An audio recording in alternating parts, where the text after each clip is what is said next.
Hello viewers, পরীর রাজা পরিচালন চ্যানেলে আপনাদের সবাইকে স্বাগত। তো থাম্বনেলে আপনারা দেখতেই পেরেছেন দৌলত কি দেবী, অর্থাৎ দৌলত পরী যে রয়েছে ও দেবী পরী সাধনা। এই দৌলত দেবী পরী সাধনা যদি আপনারা একবার করতে পারেন, সাধক যদি একবার সফলতা অর্জন করতে পারে, তাহলে পরে সাধককে কোনো রকম চিন্তা ভাবনা, আয় উন্নতির দিক দিয়ে, টাকা পয়সার দিক দিয়ে, ধন দৌলতের দিক দিয়ে, তার ভূত ও ভবিষ্যতের দিক দিয়ে কোনো রকম চিন্তা ভাবনা করতে হবে না। এই দৌলত কি দেবী, দৌলতের দেবী পরী আপনাকে সব কিছু দিয়ে ভরপূর্ণ করে দেবে। যদি আরও একটা বিষয়, এটা যদি আপনারা নিজেরা প্রয়োগ করতে না পারেন, এটা চালান করে দেওয়া হয়। চালান করে নিতে গেলে আপনারা স্ক্রিনে দেওয়া নাম্বারে আপনারা আমার সঙ্গে যোগাযোগ করে নেবেন। এরকম সুযোগ আর আপনারা কোথাও পাবেন না। আশা করি সাধক যদি এই সাধনায় যদি সফলতা অর্জন করতে পারে বা চালান করে নিতে পারে, তাহলে সাধকের সমস্ত মনোইচ্ছা পূরণ করবে এই দৌলত কি দেবী পরী। তাই আমি আপনাদেরকে বলবো যে যদি আপনারা নিজেরা করতে চান, আমি ভিডিওতে যেভাবে বলছি আপনারা ঠিক সেভাবে প্রয়োগ করুন।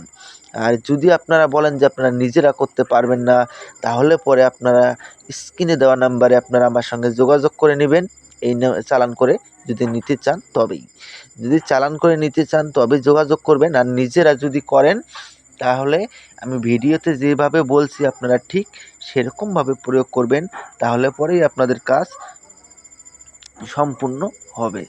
তো আমি আপনাদেরকে আরও একটা বিষয়ে কথা বলবো, যদি আপনারা নিজেরা করেন, আমার কাছ থেকে অতি অবশ্যই অনুমতি নিয়ে নেবেন।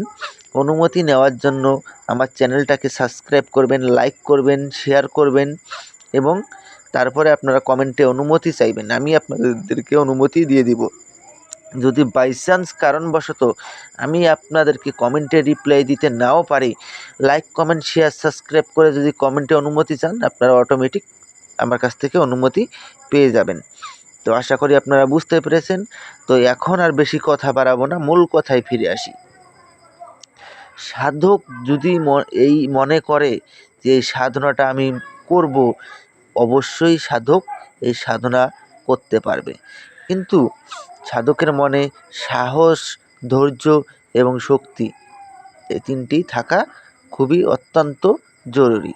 তো আশা করি আপনারা আমার কথাগুলো বুঝতে পারছেন। তো এটার জন্য আপনাদেরকে একটা তসবির মালা, একটা গোলাপ ফুলের মালা আর চামেলি তেলের প্রদীপ, সবুজ রঙের আসন, এই কয়েকটা জিনিস আপনারা একত্র সংগ্রহ করে নেবেন। একত্র সংগ্রহ করে নেওয়ার পরে সাধক যে কোনো শুক্রবার দিন সাধককে জুম্বায় অথবা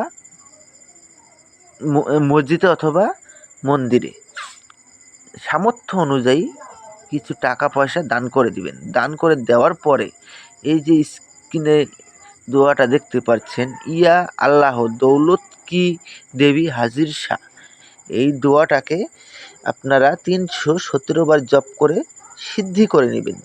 এটা শুক্রবার দিনের বেলা সিদ্ধি করে নেবেন। শুক্রবার দিনের বেলা সিদ্ধি করে নেওয়ার পরে রাত্রে সবুজ রঙের আসনে বসে পশ্চিম মুখ হয়ে নামাজের ভঙ্গিতে মাথায় জালিদার টুপি ধারণ করে এই দোয়াটাকেই 41 বার জপ করবেন। 41 বার জপ করার সঙ্গে সঙ্গেই দেখবেন দৌলত কি দেবী আপনার সামনে প্রকট হয়ে যাবে। যখন দৌলত কি দেবী আপনার সামনে প্রকট হবে, তখন ওর গলায় আপনারা গোলাপ ফুলের মালা পরিয়ে দিবেন। যখন আপনি গোলাপ ফুলের মালা পরিয়ে দিবেন, ও আপনার বশ্যতা স্বীকার করে নেবে। তারপরে আপনারা ওনাকে বলবেন যে আমার কাছে আপনাকে 3টি শপথ করতে হবে। প্রথম শপথ, আমি তোমাকে যা আদেশ করিব তা সঙ্গে সঙ্গে পালন করিতে হবে। দ্বিতীয় শপথ, আমার অনুমতি ছাড়া তুমি কোথাও যেতে পারবে না। তৃতীয় শপথ, আমি তোমাকে যখনই স্মরণ করিব তখনই আমার সামনে এসে প্রকট হতে হবে। এই 3টি শপথ করার ফলে ও আপনার আজীবন বশ্যতা স্বীকার করে থাকবে এবং আপনার আদেশ অনুযায়ী চলবে। তো তারপরে আপনারা ওনাকে বলবেন যে কী নামে ডাকলে পরে আপনি আমার সামনে এসে প্রকট হবেন। উনি আপনাকে একটা নাম বলে দিবে, ওই নামটা ধরে যখন ডাকবেন তখনই হাজির হবে।